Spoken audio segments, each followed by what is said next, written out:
Julie from Purpose Wellbeing, and today I am going to show you a stretch that is really good for quite a few areas of the body. So this is Gomukhasana, which is cow face pose.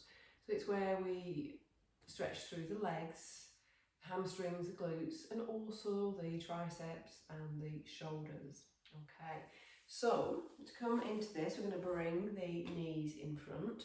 We're going to take the right hand, grab hold of the left ankle and bring that foot so that the foot is close to the bottom. Bringing then the right foot over the top, grab hold of that ankle and see if you can bring that right foot near the bottom. Our aim is to try and get the knees in line with each other and on top of each other. So you might need to have a little wriggle around to try and get those knees a little bit more on top of each other. So this is our Gomukhasana legs. We're going to go now and work on the arms. So what we're going to do is we're going to raise the left hand up and then behind the back, and the right hand is going to come around, and you're going to see if you can touch the fingers together to grab hold of the hands. If not, get a strap and put it in both hands and then work your way up the straps. So work the hands up the straps. But this is now our Gomukhasana. Cow face. Apparently our arms are supposed to look like cow's ears.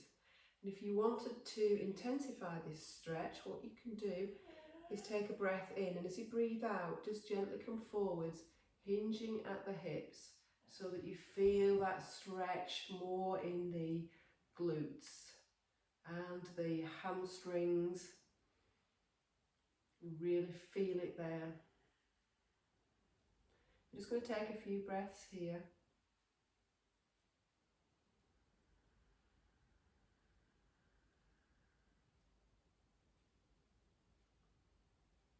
And then let's come back up to seated and gently release the hands and uncross the legs.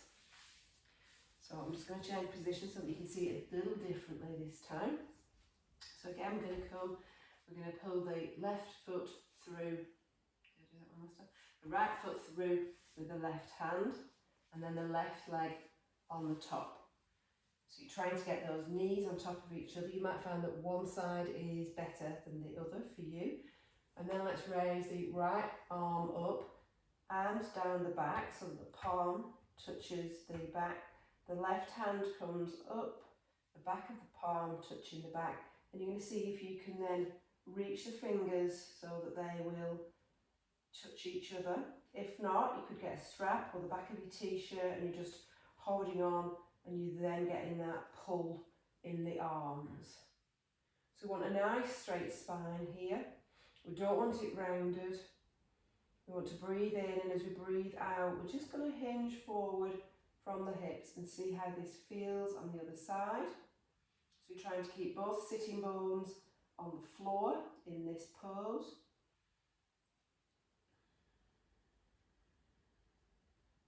So you're really feeling a beautiful stretch through those glutes and the top of the hamstring on the legs, and also through the arms as well.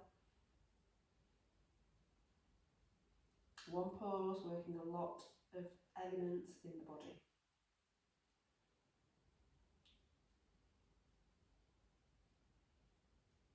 And then breathe in as we come back up to centre, and out as we take the hands down and uncross the legs. Now, if that's not fully accessible for you, what you can do in terms of the legs is just bring one leg through so that the foot is as close to the thigh as possible, and the other leg, the right leg, you're just going to work around so that it is on the other side of that left knee. So this is a perfectly lovely place for you to stay and experience Gomukhasana if the flexibility in the hips isn't there yet to take the leg all the way around. And again, what you can do if you wish is just take one arm up and hold the back of the elbow to feel that stretch, rather than taking the other arm up the back to find the fingertips.